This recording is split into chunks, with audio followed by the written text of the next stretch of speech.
DreAllDay.com. Now tuned into the show where you learn the discipline to show up day after day to do the work, the confidence to put yourself out there, boldly and authentically, and the mental toughness to continue showing up, doing the work, putting yourself out there, even when the success you've expected to achieve has yet to be achieved. And on top of all this, you get a huge dose of personal initiative. That is the go-getter energy that moves all of us, including yourself, to go and make things happen instead of waiting for things to happen. Then this is what I'm gonna do for you. We're gonna take all of this stuff and we're gonna put it together into a series of strategies, philosophies, frameworks, mindsets, tactics, approaches. Wrote a bunch of books. If you want to go deeper, we got live events. You want to go deeper in that. We got coaching if you want to go deeper in that. But let's just start right here with this daily masterclass. Yes, every day. That is called Work on Your Game. My name is Dre Baldwin, also known as Dre All Day, and welcome to the show. And today's topic, journalism is dying. Yes, journalism is on a ventilator, is on life support. It has a breakthrough variant of the virus. Journalism is dying. It is damn near dead. It might be dead by the time you hear this, because I'm recording this ahead of time. So by the time this comes out, it might have already died. So y'all might have already had the funeral and everything. So don't get mad at me if I'm saying it too late. But journalism is dying.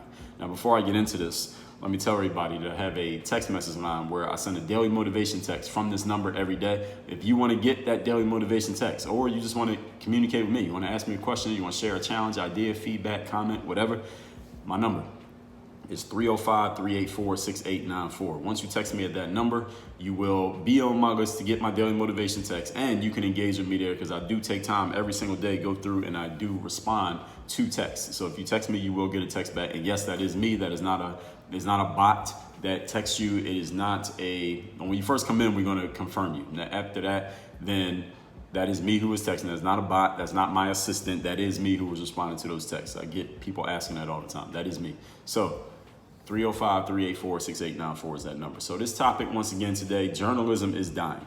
Now, I just told you in episode 1474, it doesn't feel like it was that long ago, but that was 2 years ago. I told you to stop watching the news. And when I say the news, I don't necessarily mean turning on at 6 o'clock on a TV. I don't even own a TV. And those of you, when I say news, I'm talking about looking at material from what used to be known as a trusted news outlet that would tell you what happened. They don't do that anymore. They stopped doing that a long time ago. Listen to episode 1474 where I explain to you how and why they no longer do that, just so you understand it.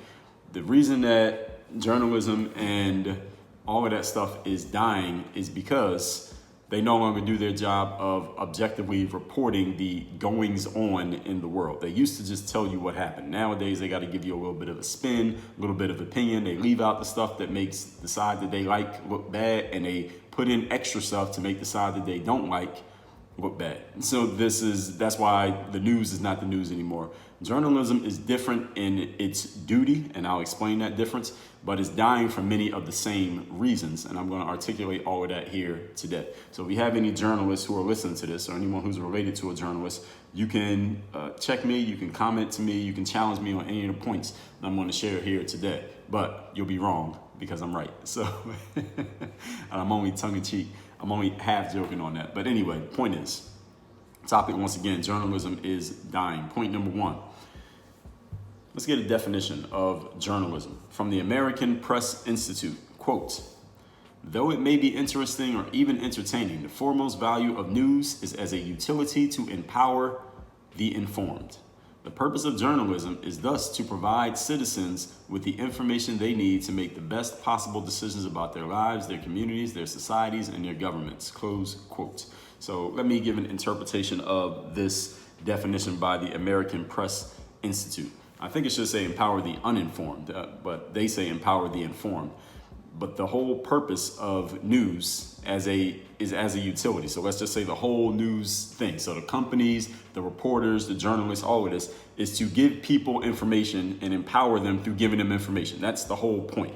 And journalists, what they do is give people information so they can make decisions about that information. So the news and the reporter just tells you what happened.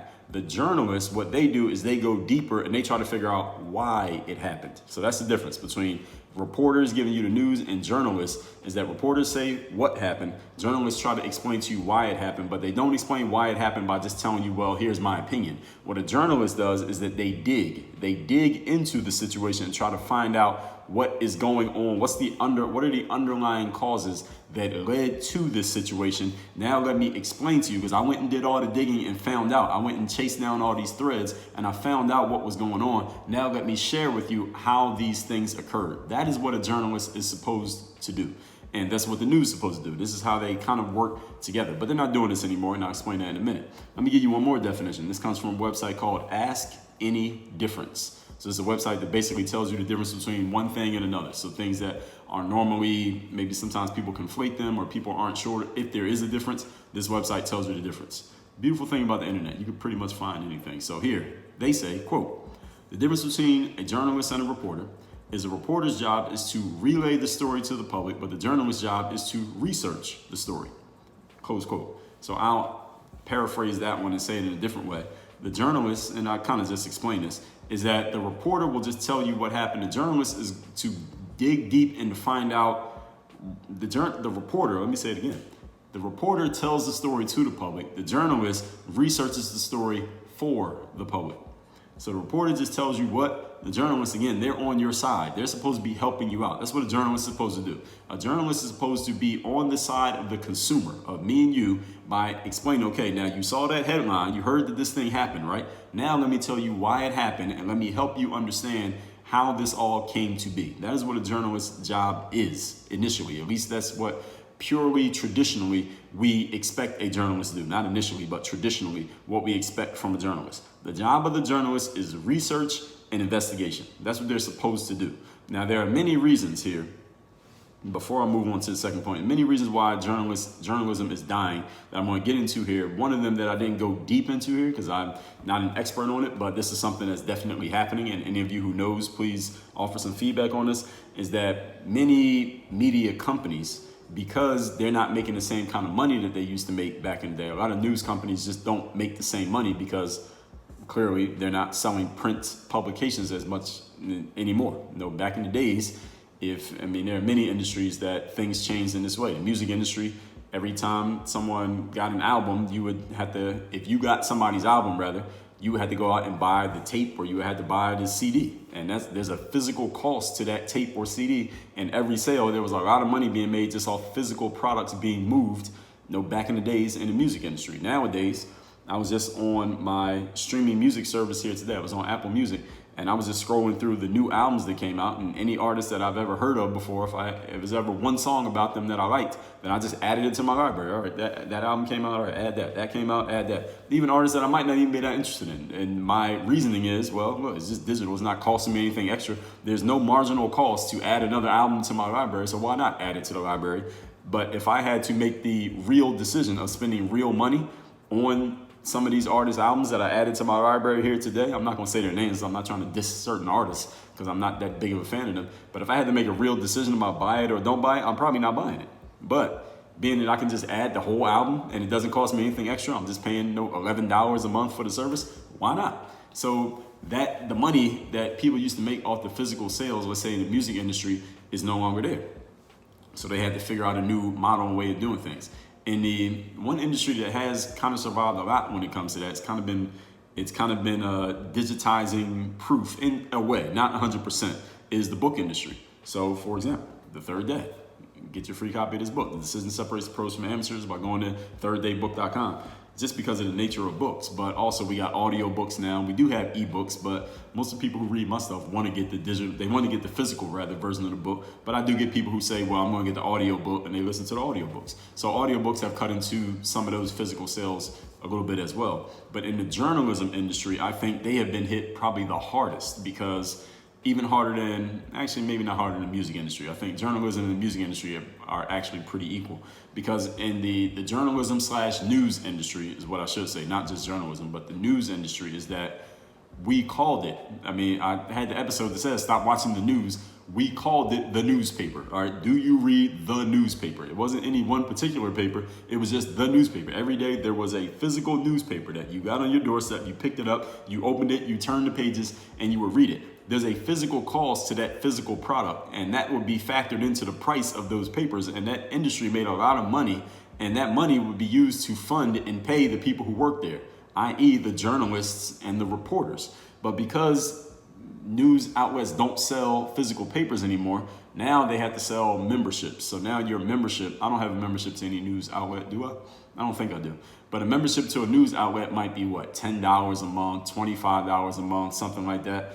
And if you really think about, and I got to really think about that. I didn't really do the math on it. Now that I'm talking about it, I'm just thinking about the math. Let's just say a person like me, I pay $10 a month for access to some news publication that comes out every month, or it comes out every day, or they're putting news out every day, right? They're always writing new stuff. That's why you get the membership, because you get access to all the news that they're putting out. But if you really think about it, if the actual paper itself, if you bought the newspaper and it costs $1, and it will come out every day, and let's say you got it every weekday because you were going to work. Like, I used to buy the Daily News in Philadelphia for 60 cents. Yes, 60 cents every single day when I would go to school. So that would be what? Monday through Friday. So let's just say those 5 days per week, let's say 4 weeks a month. So that's 20 times I'm buying that newspaper for 60 cents over the course of a month. And I'm going to use my calculator here because I'm talking at the same time, so I'm not going to try to do math here. So that's $12 that I would spend. But if the Daily News goes on a subscription service level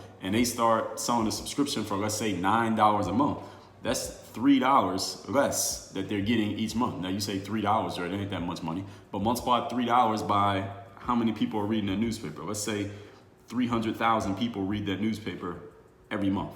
And now they're losing $3. That's $900,000 that they're losing a month in revenue. Now, is it a lot of money? And again, I'm just making these numbers up. I'm making all these numbers up, so don't hold me to any of these. But let's just say that that's correct. I think that's a reasonable math problem that I'm laying out for you here, math equation that I'm laying out here. Now, $900,000. Where does that money go? Or what happened to the things that were being paid for with that money is the real question that you want to ask yourself. And the answer is this: they start cutting back on staff. People start getting fired. Any of you who follows any kind of publication, or any of you who follows anyone who's a writer or any type of reporter or journalist or analyst on TV or in news networks, you notice that many of them over the last, and this isn't even a super recent thing, but let's just say over the last 5 to 7 years, many of them stopped working for the traditional outlets that we knew them from. I've seen so many writers that I came to know and enjoy from paying attention to, let's say, ESPN over the years, don't work for ESPN anymore. As a matter of fact, they don't work for anybody. They work for ESPN, then they work maybe for another company, then they stop, then they start their own. Nowadays, you see a lot of people who we've known traditionally as working at some big company, now they have their own Substack where they have a subscription model where people pay for access just to their material. So they're not part of the big mothership aggregate now. Now they got to sell stuff on their own. They've gone from being an employee to being an entrepreneur. And we see people starting podcasts now, and they're joining podcasting networks, and they have their Patreons up, or whatever way people can patronize them and stuff like that, that they're not working at the jobs anymore because the companies are losing $900,000 a month in revenue because they can't sell the physical paper anymore, even with the digital subscription. So this is one area that is causing journalism to die, is the fact that the money just isn't there because they're competing against all this digital stuff. Like people like me, people like YouTube, Instagrams, Twitters, Facebooks, TikToks, they're competing against them because a human being can only have their eyes on one thing at a time. So being that nobody's looking at the newspaper anymore and they got to sell these digital subscriptions. And again, look at Instagram, Facebook, YouTube, TikTok. How much do they cost? They're free.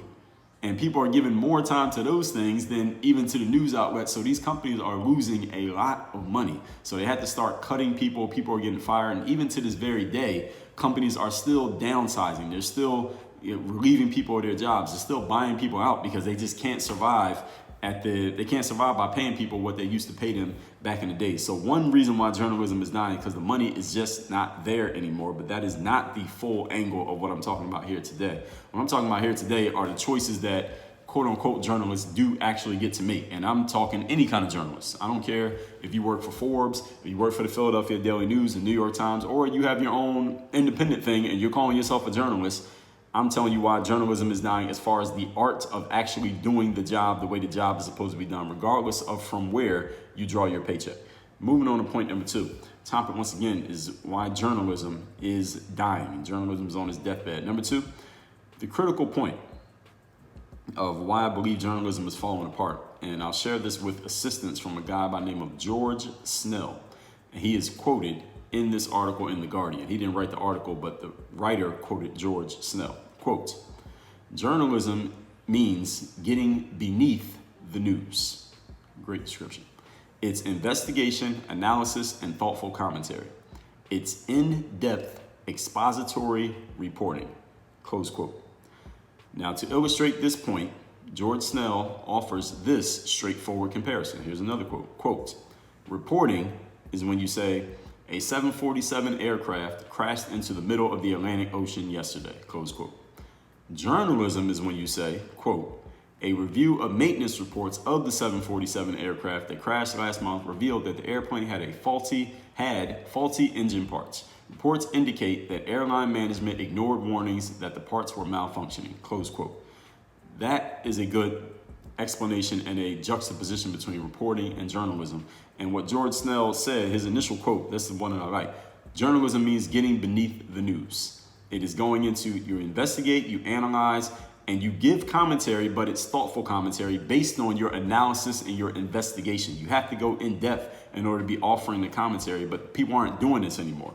So my point is, journalism goes beneath the surface of the headlines. And again, as I said already 3 times, it explains why things happen and what led to the headline. Now, in order to do this, what do you have to do? You got to make some investments, right? The biggest investment you have to make to do good journalism is time. You got to give time to really finding out what really happened. Not if you look at the world that we have today, you look at social media. Let me come back to that for a second. You got to give time to it. You have to be patient so that you can get all the information before you start saying stuff, right? You have to be a critical thinker, meaning whatever is presented to you, you have to question it. You got to look at it. You got to have an objective mind. You have to be naturally skeptical, and you have to have a willingness to share something that might disturb people when you find out what's really going on, because the truth is the truth, right? Truth is objective. I just shared this not too long ago here on the show, that truth is always going to tell you the truth. Just a few days ago, episode 2009. This is what is required to be a journalist. So all of these things are missing these days, and this is why I'm saying that it's dying. And here's the thing. If you look at social media these days, and some news item happens, something happens in government, something happens in sports, something happens in pop culture, entertainment, whatever, something takes place. What are a lot of reporters or news people, or even you and I, regular people who aren't in the reporting or news industries, what are we doing? Many of us are rushing to be the first person to share the news. We want to be the first person who told everybody, hey, this thing happened. We want to be the first one who breaks some news. I've read in articles and books that I read about viral marketing, when things go viral, that there's a benefit that human beings get, like a chemical benefit that we get, neurochemical benefit that we get from being the first one to have certain news. If we're the first one to tell somebody about something that occurred, it is like a positive feeling, like a dopamine hit that we get from being the one to tell somebody else about something that is important to them when we get to break the news. So a lot of reporters and journalists these days, news folks and news outlets, they want to be the first ones to report a story, when oftentimes the first person to come and speak out about something that happened, a thing, often they don't have all the facts. They don't have all the information. They might even be reporting something that didn't even happen, but is going off of what they heard, and they can't risk not being first. So they just go with it before they have even verified that it occurred. And then we get a whole lot of misinformation / fake news, so to speak, that gets put out there. These days, we have basically traded depth for expediency. We've taken when someone used to go deep and really get the analysis and really get skeptical about what they've been told. They would put the time in, they would have the patience, they would think critically, they would be objective, and they'd be willing to share whatever the truth told them. But all that stuff takes time, instead of taking a week to put your article out or a month to put your stuff out so you can give people the depth and give them some real substance, now we're taking that week or that month and we're shrinking that down to an hour or 10 minutes just so we can put something out quick. And I'm not saying everybody is doing this. It was absolutely not true. There are still long-form journalists who do that long-form writing and give you some high-quality stuff. And that's the kind of stuff that I like to read. Now, I'm a reader. I'm a writer and a reader. So I like to read that kind of stuff when people actually go deep and do this. The challenge is there are fewer and fewer of these people. This is what my point is, why journalism is dying. There are fewer and fewer of these people because, first of all, there are fewer publications willing to subsidize these people and actually pay them a salary so that they can do this kind of in-depth work that the public needs. This is a public service to give people this type of journalism so they can really learn what's going on and find out why it's happening and get the stuff. For example, back in May of 2021, there was this really in-depth article about the lab theory. What is it called? The lab leak theory about the COVID-19 virus. And there was this whole theory that had come out. Well, did this come from a lab? Was it an accident? Did somebody do it on purpose? Did it come from a lab at all? Where did the COVID virus come from? And there was a whole lot of back and forth and nobody knew or nobody was really saying. And there was an article in Vanity Fair. And I remember I had this saved in this app I use called Instapaper, where you can basically save any article and then come back to it and it just strips it down to the like the plain text. And it said 56, it tells you how long it's gonna take you to read it. It's a 56-minute read. It took me an hour to read this article. I remember I read it on a plane when I was coming back from Europe this past summer. And it was a very in-depth article, but it was the kind of writing that is real journalism, where it wasn't trying to persuade you to any one side or another of a point. It wasn't giving any of its own opinion. The author was not telling you any of their own opinions. It wasn't trying to sway you one way or another. There was no skewing of the points. It was just telling you what it was, but it required a lot of research. It required a lot of in-depth questioning. It required asking a whole lot of people, a whole lot of different things. It quoted like 20, 30 different people of what was happening, when it happened. It put together a whole timeline, explained everything. That's journalism. That's the kind of stuff that used to inform people like us. And again, it's not dead. There are still people doing it, because I just told you about an article that I read where someone did it the right way. The challenge is just fewer and fewer of people doing it. And a lot of people who would be doing this for a full-time living, now they have traded in doing that deep work for just being the fast thing, being the instant thing, because now we have all these instas, right? We have these immediate things. We have these feeds. You got to keep the feed full. You got to stay updated. You got to keep telling people what's going on minute by minute, and nobody wants to slow down and have patience. And this is what a journalist is supposed to do, but they're not doing it anymore. So this is another reason why it's dying. Let's move on to point number 3. Today's topic, once again, is why journalism is dying. Many news outlets, and I use the term loosely when I say news, and current event publications, they have, and this is another reason, they have chosen sides on certain topics.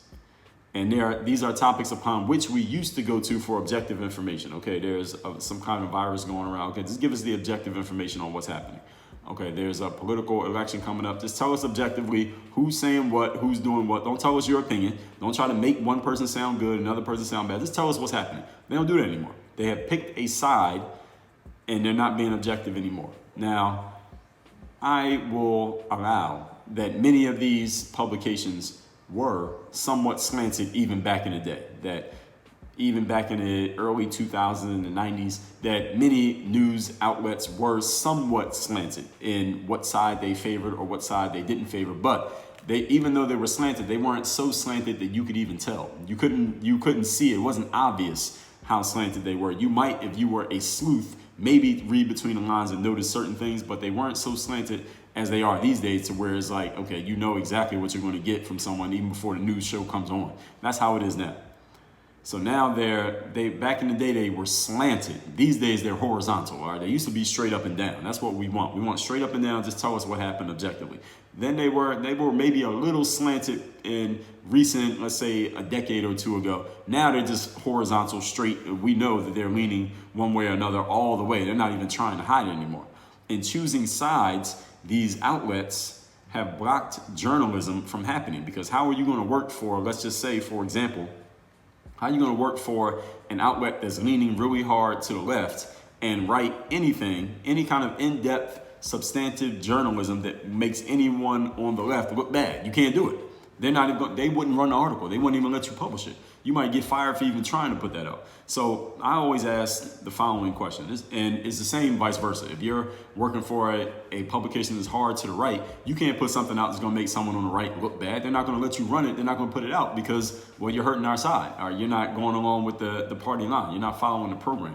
So this is the question that I always ask myself whenever I hear someone or see someone going really hard on a certain topic and they're sharing a whole lot of their opinion, not being objective, but they're sharing their opinions on something, and they seem to be very convinced on their point of view. Nothing wrong with being convinced of your point of view, but this is the question I ask myself. Would this same person share the opposite point of view if they had it, and would they still have a job at the publication that they work for if they even tried? And often, unfortunately, the answer is no. I saw someone, I'm not even going to use any particular example. It's not even about bashing any individual side or person or even an outlet. But the next time you see someone going really hard on a certain topic, as far as especially someone who's supposed to be a reporter or a journalist. I'm not talking about just an everyday person, because people throw their opinions out all day on the internet. But someone who is a journalist offering a very strong opinion on a certain side, ask yourself, if they had the opposite opinion, could they still have their job at that same company? If the answer is no, then it's not even so much a negative reflection of the journalist who's offering the opinions. A negative reflection is a negative reflection of the company that they work for, simply because they couldn't have a different opinion at the place that they work. So this is what makes me dubious of a lot of journalists and reporters these days. I'm like, all right, you work for CNN. Okay, there's only certain opinions you can have working at CNN. Now, you can't have certain opinions working at CNN. You won't have a job anymore. There's certain opinions you can't have working at, let's just say, Fox, possibly. Now, I'm going to offer an opinion and think I'm being objective with this. And again, anybody can check me on this if I'm wrong. I have found that the CNN side seems to go a little bit harder on they're only giving you one side of a conversation than, let's say, the Fox side of things. But again, if any of you sees it different, you let me know. Now, also, letting you know my ignorance, I do not watch the news. I don't watch either one of these networks, but from the things that I see, from the clips that I see on social media and stuff, it seems like one side is a little bit more dogmatic than the other. But again, any of you who has more experience than me, as far as paying attention to the news, you let me know if I'm missing something, which I very well could be. So you let me know. But my point is, journalism can't happen when you're working at a company that has gone so hard on one side that you can only share one side of a conversation. If you even get close to towing the line, first of all, they're not going to run your work, and you might lose your job. So you're probably not even going to try, because you need that job, you need that check. Your kids got to eat. So in this case, it's not the journalists to blame, because many of them, they got to do what they got to do to get their checks. But also at the same time, where I would blame the journalists, I believe that a lot of journalists, just even if they could say what they wanted to say, they don't have the balls to say it, because on top of the trepidation of what their bosses might say and what their editors might do if they try to put a certain article out, people are also thinking about, what are their followers going to say? Who may they be attacked by? Who might try to, not even cancel them, but just attack them, sick their followers on them because you said the wrong thing about the wrong person. And that's part of the game as well, because social media is part of it now. A lot of journalists, they renegotiate their contracts based on how many followers they have on social media, how much engagement they get when they post an article. This is a real thing. These things are really taking place inside of these companies these days. And us as consumers, we need to know about this, because they're the ones who are giving us our quote unquote information. And we need to know where are they compromised. So it's the publications and companies who have incentivized a lot of journalists to play the game a certain way. So if I work for a company that has decided that they are pro-Republican, for example, and I, as a journalist, I can't do a deep dive story that will possibly make any Republicans look bad, well, what am I supposed to do? My boss wouldn't let that story come out. So what am I supposed to do? I just don't tell the story. I just don't put it out there. If I work for a company who is pro-choice, for example, I can't share any data in my article that might give the pro-life argument certain amounts of ammunition. Well, they're not going to run the article. I might get fired for even trying to put that out there. So these are the things and these are like these unspoken things that are taking place inside of newsrooms that we are not 100% privy to, but these are part of the reasons why journalism is dying. If any of you saw the TV show The Wire, there was a season where they dove into the newsrooms and what happens in the news world. And you can see this kind of stuff happening. Even though The Wire was a fictional TV show, you can see some of the stuff, the unspoken languages that are being communicated and the things that you just don't talk about. And if you do say the quiet thing out loud, you can end up on the outside looking in. And if you watch that TV show The Wire, you'll see a great example of it. Point number 4. Today's topic, once again, is why journalism is dying. Here's how you can spot a good journalist, is that you cannot predict their angle. A good journalist, or even a good opinion sharer, just a person who has made themselves known by just sharing their opinions and their views on certain subjects. You know someone is good when you don't know what angle they're going to take. Even if you know maybe whether they're pro or con, they're yes or no, you don't know how they're going to explain their pro or con, yes or no. That's what makes a good journalist. That's what makes a good opinion sharer, is that you don't know their angle until they tell you.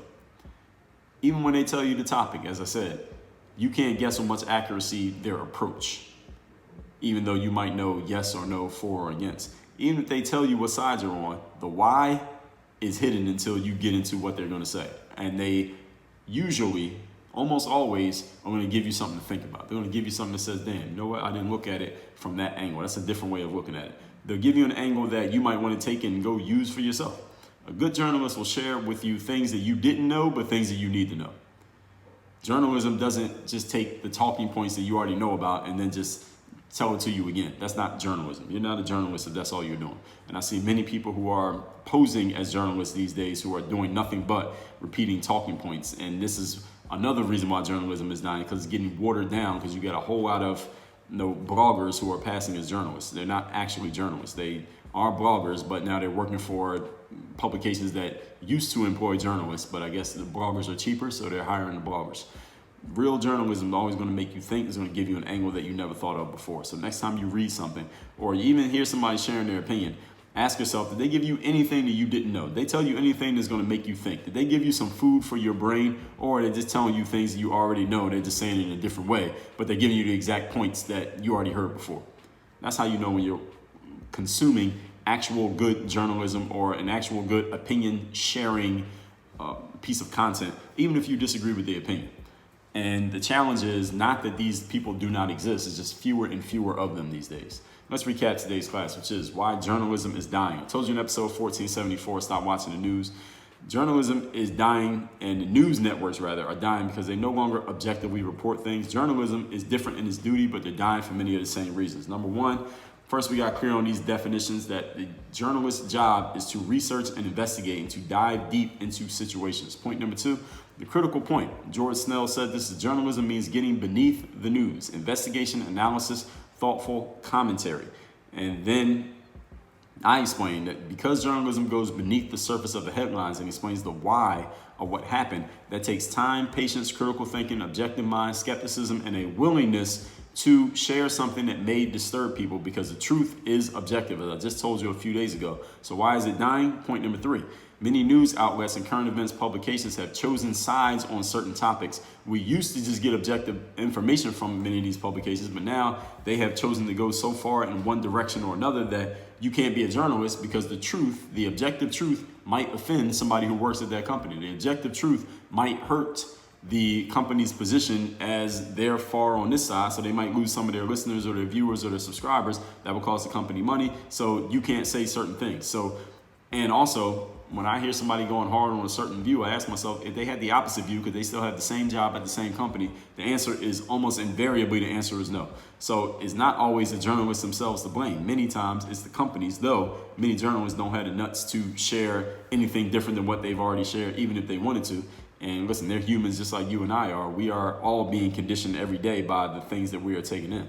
So if I'm working at a company that's pro one side or another on a certain topic, I can't share anything that would go against it, because again, my bosses might not like it and I might not have a job the next day. And point number 4, how you spot a good journalist? You can't predict their angle.